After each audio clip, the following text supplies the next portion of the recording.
Assalamualaikum warahmatullahi wabarakatuh. Bagaimana kabarnya? Semoga kita semua dalam keadaan sehat di masa pandemi ini ya.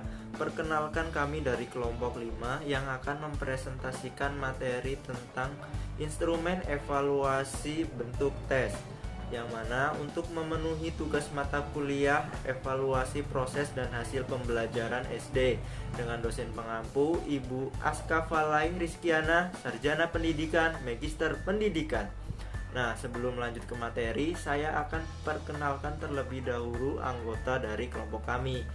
Yang pertama saya Farid Mansur, yang kedua ada Lutfiatun Hasanah, yang ketiga ada Azharotul Farisia, yang keempat ada Dian Vanessa, yang kelima ada Kurni Emilia, dan yang terakhir ada Adea Prastiana. Nah, baiklah, kita lanjut saja ke materi ya. Nah, tes tertulis bentuk uraian adalah suatu prosedur sistematis untuk mengukur sampel perilaku seseorang. Pada umumnya, tes berupa sekumpulan pertanyaan yang harus dijawab oleh orang yang dites dengan tujuan untuk mengukur aspek tertentu dari orang yang dites. Jenis-jenis atau bentuk tes uraian. Yang pertama yaitu tes uraian objektif. Adalah bentuk tes yang butir soalnya memiliki sehimpunan jawaban dengan rumusan yang relatif lebih pasti, sehingga dapat dilakukan penskoran secara objektif. Yang kedua yaitu tes uraian non-objektif. Adalah bentuk tes uraian yang butir soalnya memiliki sehimpunan jawaban dengan rumusan jawaban yang bebas. Penulisan soal bentuk uraian beserta kaidah penulisannya.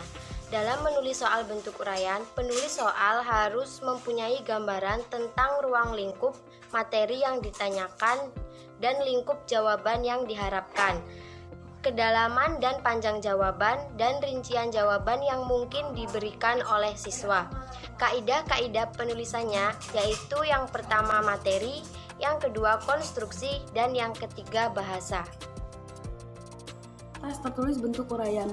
Secara umum ada dua jenis tes yang memiliki karakteristik sangat berbeda, yakni tes objektif dan tes subjektif.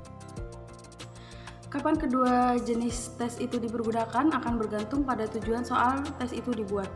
Soal-soal yang bertujuan mengungkap kognitif tingkat rendah, seperti ingatan, pemahaman, dan aplikasi, maka sesuai menggunakan tes objektif. Langkah-langkah penyusunan. Yang pertama yaitu soal mencakup ide pokok. Yang kedua, suatu kalimat berlawanan dengan buku pelajaran. Yang ketiga, usahakan pertanyaan jangan dibuat seragam. Dan yang keempat, kalimat ringkas dan padat. Yang kelima, mengemukakan cara pengerjaan. Penskoran tes tertulis bentuk uraian. Jiwandono 2008 menjelaskan bahwasanya penskoran tes subjektif dalam bentuk esai tidak dilakukan dengan menggunakan kunci jawaban seperti pada penskoran tes objektif, melainkan dengan menggunakan rambu-rambu penskoran atau scoring grid yang memuat pedoman, kadang-kadang sekedar kriteria yang menyebutkan jawaban yang diharapkan dalam hal relevan isi, susunan, bahasa yang digunakan termasuk ejaan, bahkan panjang dan pendeknya jawaban, dan lain-lain. Selanjutnya, kelebihan dan kekurangan tes tertulis bentuk uraian. Kelebihan: 1. Tidak memerlukan waktu yang lama dalam penyusunan. 2. Siswa bebas menulis jawaban. 3. Melatih mengeluarkan pikiran dalam bentuk tulisan. 4. Lebih ekonomis. Kekurangan: 1. Kurang dapat digunakan mengetes pelajaran yang luas. 2. Kemungkinan jawaban menyulitkan untuk men-skor. 3. Baik buruknya tulisan menimbulkan evaluasi dan penskoran kurang objektif.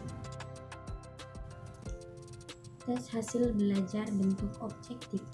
Pengertian tes objektif yang dikenal dengan istilah tes jawaban pendek, tes iya atau tidak, dan tes model baru adalah salah satu butir jenis tes hasil belajar yang terdiri dari butir-butir soal yang dapat dijawab oleh testi dengan jalan memilih salah satu jawaban di antara beberapa kemungkinan jawaban yang dapat dipasangkan dengan masing-masing items atau dengan cara pengisian. Jawaban berupa kata-kata atau simbol-simbol tertentu pada tempat atau ruang yang telah disediakan untuk masing-masing butir items yang bersangkutan. Jenis-jenis tes objektif: 1. Melengkapi, 2. Menjodohkan, 3. Pilihan ganda, 4. Isian, 5. Benar atau salah. Petunjuk penggunaan tes objektif. 1. Guru membiasakan diri atau sering berlatih. 2. Dilakukan penganalisian item. 3. Perlu disiapkan terlebih dahulu suatu norma yang memperhitungkan faktor tebakan. 4. Mengungkapkan aspek-aspek berpikir yang lebih dalam. 5. Dalam menyusun kalimat soal-soal teks objektif, bahasa atau istilah-istilah yang dipergunakan hendaknya cukup sederhana, ringkas, jelas, dan mudah. 6.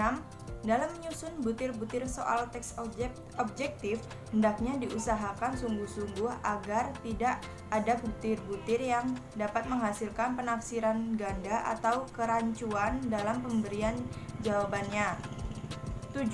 Membumbuhkan tanda baca yang benar. 8. Hendaknya memberikan pedoman atau petunjuk secara jelas. Kelebihan dan kekurangan tes objektif. Kelebihan: 1. Tes objektif digunakan untuk berpikir rendah. 2. Semua bagian besar materi dapat ditanyakan. 3. Pemberian skor dapat dilakukan dengan cepat. 4. Memungkinkan dilakukan analisis soal. 5. Tingkat kesukaran butir soal dapat dikendalikan. 6. Informasi yang diperoleh lebih kaya. Kekurangan tes objektif yaitu 1. Kebanyakan hanya mengukur proses berpikir rendah. 2. Membuat pertanyaan yang baik lebih sukar daripada tes uraian. Ketiga, kemampuan anak dapat terganggu oleh kemampuan membaca. Yang terakhir yaitu siswa tidak dapat mengorganisasikan pikirannya. Yang selanjutnya yaitu tes tindakan atau tes perbuatan. Tes tindakan adalah tes yang menuntut jawaban peserta didik dalam bentuk perilaku, tindakan, atau perbuatan di bawah pengawasan penguji yang akan mengobservasi penampilannya dan membuat keputusan tentang kualitas hasil belajar yang dihasilkannya atau ditampilkannya. Peserta didik bertindak sesuai dengan apa yang diperintahkan dan ditanyakan. Baik, selanjutnya kaidah penulisan butir soal tes tindakan tes perbuatan. Penilaian kinerja merupakan penilaian yang meminta peserta didik untuk mendemonstrasikan dan mengaplikasikan pengetahuan ke dalam konteks yang sesuai dengan kriteria yang ditetapkan. Penilaian penugasan merupakan penilaian tugas meliputi pengumpulan, pengorganisasian, pengevaluasian, dan penyajian data yang harus diselesaikan peserta didik dalam individu atau kelompok dalam waktu tertentu, yang dinilai antaranya kemampuan, pengelolaan, relevansi, dan keaslian. Selanjutnya, tes koran tes tindakan. Hal-hal yang dapat dijadikan acuan dalam pemberian angka yaitu kecepatan penampilan, ketetapan cara menyajikan, ketelitian, keterampilan menggunakan alat, dan kesetiaan terhadap instruksi. Yang terakhir adalah kelebihan dan kekurangan tes tindakan. Kelebihannya yaitu yang pertama, satu-satunya teknik tes yang dapat digunakan untuk mengetahui hasil belajar dalam bidang keterampilan. Yang kedua, sangat baik digunakan untuk mencocokkan kesesuaian antara pengetahuan teori dengan keterampilan praktik sehingga hasil penilaian menjadi lengkap. Yang ketiga, dalam pelaksanaan tidak memungkinkan peserta didik untuk menyontek. Kemudian yang keempat, guru dapat lebih mengenal karakteristik peserta didik masing-masing. Kemudian kekurangan: 1. Memakan waktu yang lama. 2. Cepat membosankan. 3. Memerlukan syarat-syarat pendukung yang lengkap, baik waktu, tenaga, maupun biaya.